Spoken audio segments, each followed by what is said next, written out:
Hello friends, just imagine if India was not colonized by foreign powers, be they the Mughals or the British. What if, like Japan and China, India had evolved on its own? What sort of India we would have had today? What would have been modern India's trajectory had it remained free from Mughal and British colonization or any other type of colonization by foreign powers? There were a few, but only in parts of India. India's history before the British Raj, that is between 1858 and 1947, and Mughal rule, that is 1526 to 1857, is a testament to its intellectual and technological prowess. Its genius spanned mathematics, astronomy, medicine, metallurgy, engineering, and much more.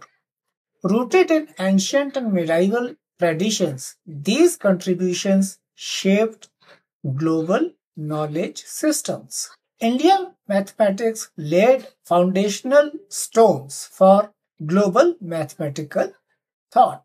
The Sulba Sutras, that is around 800 to 500 before Christian era or BCE, part of Vedic literature, detailed geometric principles for altar construction, including approximations of pi and the Pythagorean theorem, predating Pythagoras. The decimal system and place value notation, which emerged around the early centuries CE or Christian era, revolutionized numerical computations. The concept of zero, formalized by Brahmagupta in his Brahmaspata Siddhanta around 628 Christian era or CE, enabled advanced arithmetic and algebra, including operations with negative numbers and quadratic equations. The medieval period saw further leaps. Bhaskara II's Leelavati and Bija Ganita around 12th century CE advanced algebra, geometry, and number theory. He introduced concepts which were similar to the derivative and infinite series. The Kerala school of mathematics between 14th and 16th centuries, led by Madhva of Sangamagrama, developed early forms of calculus, including infinite series for trigonometric functions and pi. And this happened centuries before Newton and Leibniz. These works, preserved in Sanskrit texts, demonstrate a sophisticated mathematical culture. They influenced Persian and Arabic scholars, though limited textual dissemination constrained their global reach. Indian astronomy blended empirical observation with mathematical precision. Aryabhata's Aryabhatiya or Aryabhatiya 499 CE calculated Earth's circumference within 1% of modern values. He proposed a heliocentric model where Sun is the center of universe, challenging the prevailing geocentric views that considered Earth as the center of universe. The Surya Siddhanta around 400 to 500 CE provided algorithms for predicting eclipses and planetary positions used widely in calendars and navigation. Observatories such as those built by later astronomers like Varaha Mihira supported precise measurements. By the medieval period, astronomers like Bhaskara II refined planetary models, while the Kerala school computed precise orbital parameters. These advancements, however, were often embedded in astrological frameworks. This sometimes blurred scientific and cultural boundaries. Despite this, Indian astronomical texts were translated into Arabic, which influenced Islamic and European astronomy. Ayurveda, codified in the Charak Samhita and Sushruta Samhita, circa 600 BCE to 200 CE, was a cornerstone of Indian medical science. The Charak Samhita detailed diagnostics, pharmacology, and holistic health principles, emphasizing diet and lifestyle. The Sushruta Samhita described over 300 surgical procedures, including cataract surgery, rhinoplasty, and bone setting, using specialized instruments. Sushruta's work, often considered the foundation of plastic surgery, showcased advanced anatomical knowledge. Rasa Shastra, a medieval alchemical tradition, explored medicinal chemistry using minerals and metals for treatments. Indian physicians understood concepts like digestion and immunity. Their herbal pharmacopoeia was exported across Asia. However, medical knowledge was largely transmitted orally or through manuscripts, which limited standardization and scalability. India's metallurgical expertise was globally renowned. The iron pillar of Delhi, which was built circa 400 CE, a 7-meter rust-resistant structure, exemplifies advanced iron working. Wood steel, a high-carbon crucible steel, was prized for its strength and exported to the Middle East, forming the basis of Damascus swords. Chemical processes such as zinc distillation were documented in texts like Rasa Ratnakara around 8th century CE. Engineering achievements were equally impressive. The Indus Valley Civilization, circa 2600 to 1900 BCE, featured urban planning with grid layouts, drainage systems, and dockyards. For example, the Lothal. Later, temples like those at Khajuraho and Konark around 9th to 13th centuries demonstrated architectural precision with intricate stone carvings and load-bearing designs. Water management systems, including step wells and reservoirs, showcased hydraulic engineering. However, the absence of mechanized tools limited large-scale infrastructure development. India's maritime expertise facilitated extensive trade networks. Ports like Lothal and Muziris connected India to Rome, Southeast Asia, and China. The periplus of the Erythraean Sea around 1st century Christian era describes Indian shipbuilding with vessels capable of long distance voyages. Ancient India's naval powers like Cholas, Pallavas, Satavahanas, and Mauryas, etc., had advanced navigational knowledge, which was derived from astronomical observations. Textile production, particularly cotton and muslin, and dyeing techniques like indigo, were technologically advanced, making India a global trade hub. Recent archaeological excavations in Tamil Nadu have revealed important discoveries about ancient civilizations, especially during the Sangam period, which was around 600 BCE to 300 CE.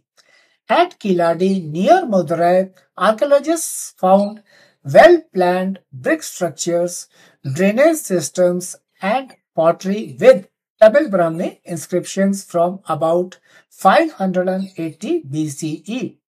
These discoveries show that Kiladi was a well-organized urban settlement with advanced water management and literacy. A 2600-year-old terracotta pipeline also shows their impressive engineering skills. Close by, the Konthagai site revealed burial urns containing human skeletal remains, pottery, and jewelry.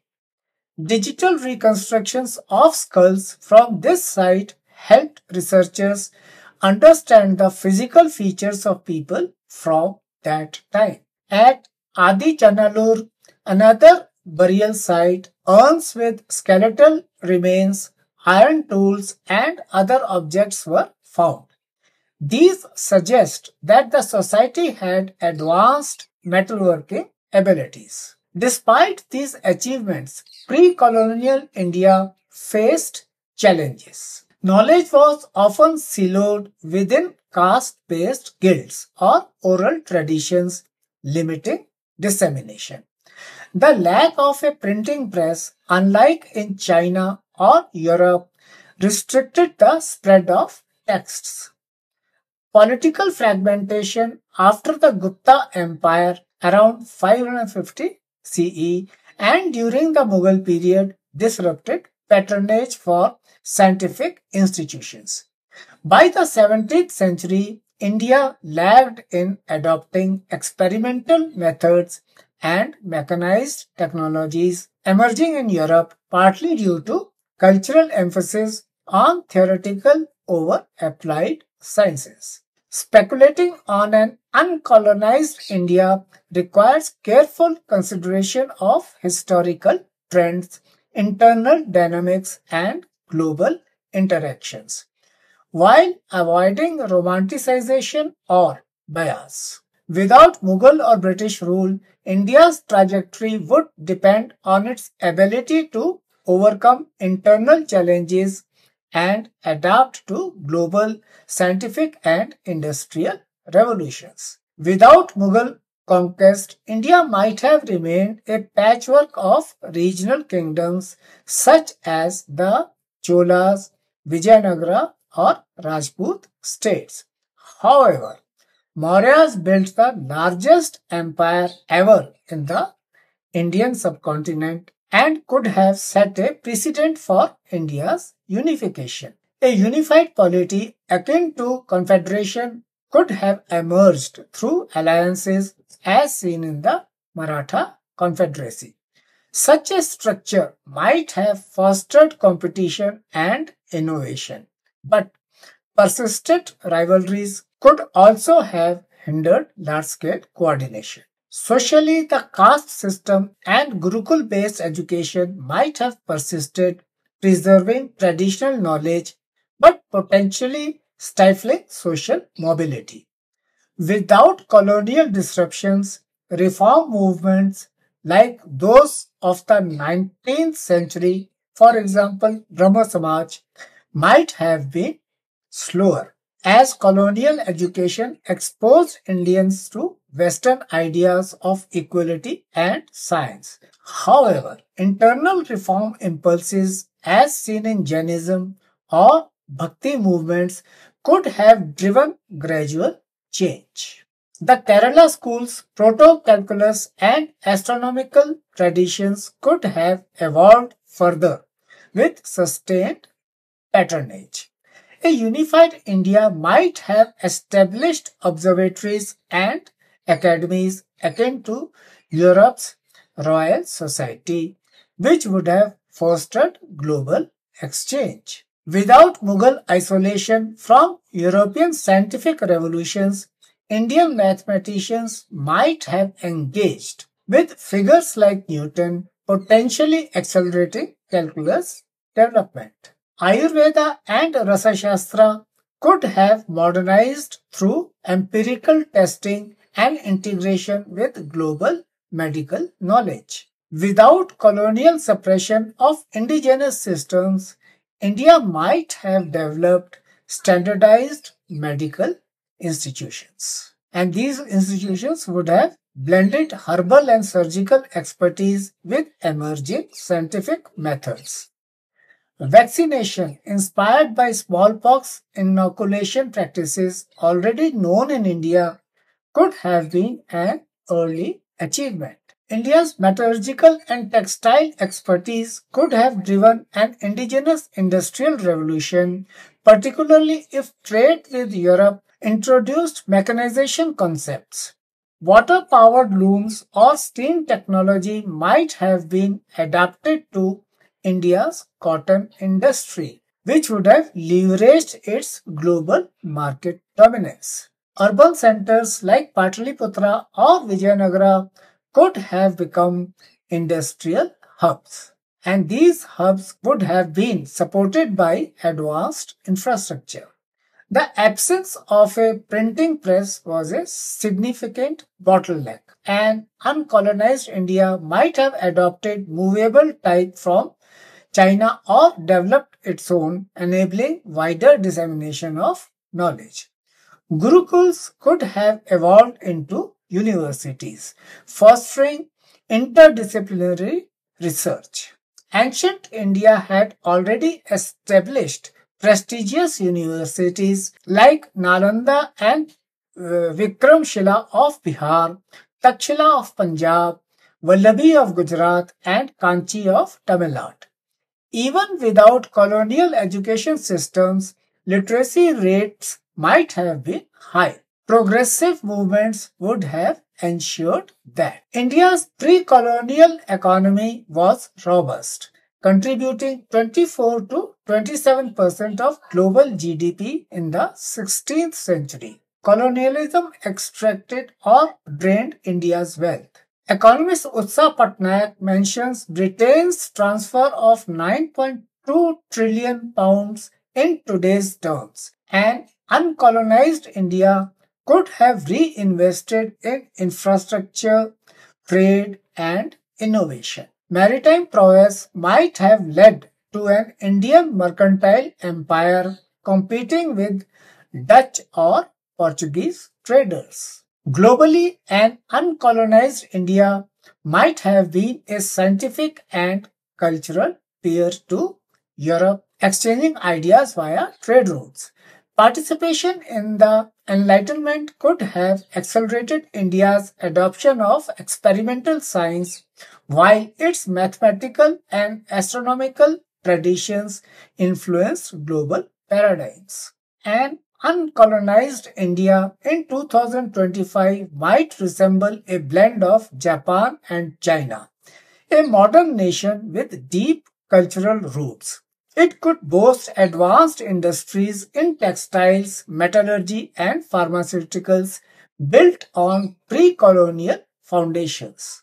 Scientific institutions evolving from gurukuls might rival global universities, with India leading in fields like mathematics, astronomy, and alternative medicine. Given the ancient Indian genius, research in other fields like space, weaponry, and town planning could have become global trendsetters. Politically, a federal structure might balance regional diversity, though tensions could persist. Economically, India might remain a global trade hub with a GDP reflecting its pre-colonial share, that is around 26%, adjusted for modern growth. Socially, indigenous philosophies like Buddhism or Bhakti could have driven egalitarianism. Culturally, India's art, literature, and science would reflect a unique synthesis of tradition and modernity, unmarred by colonial erasure. However, without the unifying force of colonial resistance, could India have become a united democracy as it is today? This needs to be pondered. If India had had someone with the vision and drive of Otto von Bismarck, perhaps India today would have a different center of power. Pre-colonial India was a beacon of scientific and technological innovation with enduring contributions in mathematics, astronomy, medicine, and engineering. Its limitations, which included fragmentation, oral transmission, and lack of mechanization, were significant but not insurmountable. Had India avoided Mughal and British colonization, it could have leveraged its intellectual and economic strengths to become a modern powerhouse. And this powerhouse would have blended indigenous knowledge with global advancements. While internal challenges might have slowed progress, sustained trade, patronage, and adaptation could have positioned India as a leader in science and industry.